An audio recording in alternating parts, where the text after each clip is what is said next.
Hello everyone, welcome back to this YouTube channel. Chandrayaan 3 के बाद भारत ने एक और मिशन को लॉन्च किया है जिसका नाम है आदित्य L1 मिशन। तो आप देख रहे हैं कि कैसे भारत का जो इसरो है वो लगातार कामयाबी पे कामयाबी हासिल कर रहा है। अब से एक जेन्युइनली फ्रैंक क्वेश्चन पूछे तो कि सबसे पहले चांद पे किसने कदम रखा था, तो आप बताएंगे नील आर्मस्ट्रांग। ठीक है, नील आर्मस्ट्रांग इतने साल पहले अमेरिका से जाके वहाँ पे कदम रखे, लेकिन उसके बाद ऐसा क्या हुआ कि अभी तक वो कुछ भेज भी नहीं पाए चंद्रयान पे। तो ज़रा सोचिएगा इसके बारे में और आप अपने विचार को, जो भी आपके मन में थॉट्स आता है, कमेंट सेक्शन में ज़रूर बताइएगा। तो चलिए हम लोग अपने मिशन, इंडिया का जो मिशन है आदित्य L1 मिशन है, इससे जुड़े कुछ इंपॉर्टेंट फैक्ट्स के बारे में डिस्कस कर लेते हैं। तो जल्दी से वीडियो को लाइक कर दीजिए और चैनल पर नए हैं तो जल्दी से चैनल को सब्सक्राइब कर लीजिए।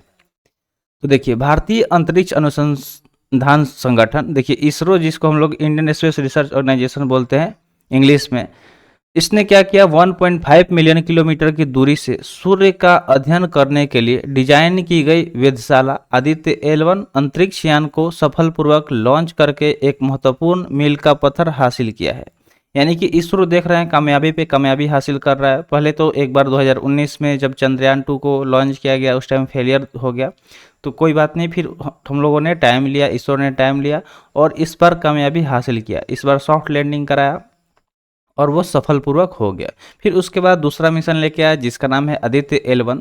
तो ये क्या करेगा कि 1.5 मिलियन किलोमीटर की दूरी से सूर्य का अध्ययन करेगा। ठीक है, जैसे मान लीजिए कि यहाँ पे पिक्चर में देखिए कि यहाँ पे सन हो गया, ये हमारा अर्थ हो गया, तो इसके एकदम ठीक बीचों बीच जाके क्या करेगा, इसके साइड साइड से, मतलब एकदम पास में तो नहीं जा सकता क्योंकि किसी को भी पता नहीं है कि सूर्य का एक्चुअल मतलब उसके अंदर कितना गर्मी है, कितना वो हीट है। तो ऐसा कोई मशीन हम लोग जल्दी बना नहीं पाएंगे कि जो एकदम उसके करीब जाके चले जाए।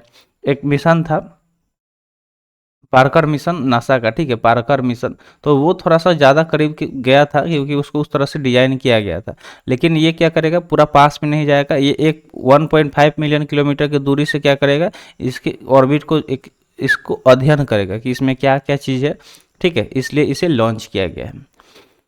तो ये क्या हो, इस एक महत्वपूर्ण मतलब पत्थर हासिल किया, समझ रहे हैं कि बहुत मतलब इम्पोर्टेंट मिशन है इंडिया के लिए। लॉन्च में ध्रुवीय उपग्रह पर्यवेक्षण यान, यानी कि जिसको हिंदी में हम लोग देखिए ये क्या है, इंग्लिश में PSLV, जिसको इंग्लिश में हम लोग इसका फुल फॉर्म होता है पोलर सैटेलाइट लॉन्च व्हीकल, जिसका हिंदी है ध्रुवीय उपग्रह प्रक्षेपण यान का उपयोग किया गया। तो इसमें PSLV रॉकेट का यूज किया गया। ठीक है, अलग अलग रॉकेट होता है, PSLV, GSLV, तो यहाँ पे PSLV का यूज किया गया। एक SSLV भी होता है, इस तरह बहुत सारे रॉकेट है। तो यहाँ पे बस आपको ध्यान रखना है कि PSLV रॉकेट का यूज किया गया है। आदित्य L1 धीरे धीरे अपने अंतिम गंतव्य तक पहुंचने के लिए क्रमबद्ध तरीके से चढ़ेगा, यानी कि धीरे धीरे वो अपने जहां भी उसका जो टारगेट है वहां पे जाएगा। इसका गंतव्य पृथ्वी से 1.5 मिलियन किलोमीटर दूर L1 बिंदु के चारों ओर एक प्रभा मंडल कक्षा है। तो इसका जो मतलब मेन पॉइंट क्या है कि देखिए 1.5 मिलियन, इधर से भी 1.5 मिलियन ले लीजिए और इधर से भी 1.5 मिलियन किलोमीटर। ठीक है, तो दोनों के बीच में एक पॉइंट है जिसका नाम है L1 पॉइंट। ऐसा पॉइंट जहाँ पे मतलब किसी को हम स्थापित कर सकते हैं, किसी चीज़ को, वहाँ पे जाके स्टेबल हो जाएगा और ये क्या करेगा, इसको रीड करेगा, सन को रीड करेगा। तो उस पॉइंट बिंदु का क्या नाम है, L1 पॉइंट। ठीक है, चारों ओर एक प्रभामंडल कक्षा। इस मिशन का उद्देश्य, अब इसके उद्देश्य का हम लोग बात करते हैं कि सूर्य के बाहरी वातावरण, जो सूरज का बाहरी जो भी एटमॉस्फेयर है, उसका जो रेडिएशन यानी कि विकिरण हो गया, जो भी पार्टिकल्स और चुंबकीय क्षेत्र है, उस पर अद्वितीय डेटा प्रदान करना, यानी कि उस अद्वितीय, यानी कि उसका जो भी डेटा वगैरह है सब कुछ उसको अच्छे से स्टडी करेगा, यही इसका उद्देश्य है। तो आई होप आपको ये जो हमारा आदित्य L1 का मिशन समझ में आ गया होगा। इसको कहाँ पे स्थापित किया जाएगा, इसको किस रॉकेट के द्वारा लॉन्च किया गया, ये सारी चीज़ आपको पता चल गया होगा। चलिए आगे और भी चीज़ें डिस्कस करते हैं, बहुत सारा इंपॉर्टेंट पॉइंट इसमें है जो हम लोग डिस्कस करेंगे। तो आगे बढ़ते हैं, आगे अब बात करते हैं आदित्य L1 अंतरिक्ष यान का क्या महत्व है। तो जो एक आदित्य, इसका जो अंतरिक्ष यान है उसका महत्व क्या है वो जानते हैं। तो आदित्य L1 इसरो द्वारा 1.5 मिलियन किलोमीटर की सुरक्षित दूरी से सूर्य का अध्ययन करने के लिए विकसित एक वेधशाला है। ये क्या है, एक तरह का वेधशाला है जो क्या करेगा, इसरो द्वारा बनाया गया है और लॉन्च किया गया है, और वो ये 1.5 मिलियन डिस्टेंस पे सुरक्षित तरीके से सूर्य का स्टडी करेगा, यानी कि सन को स्टडी करेगा।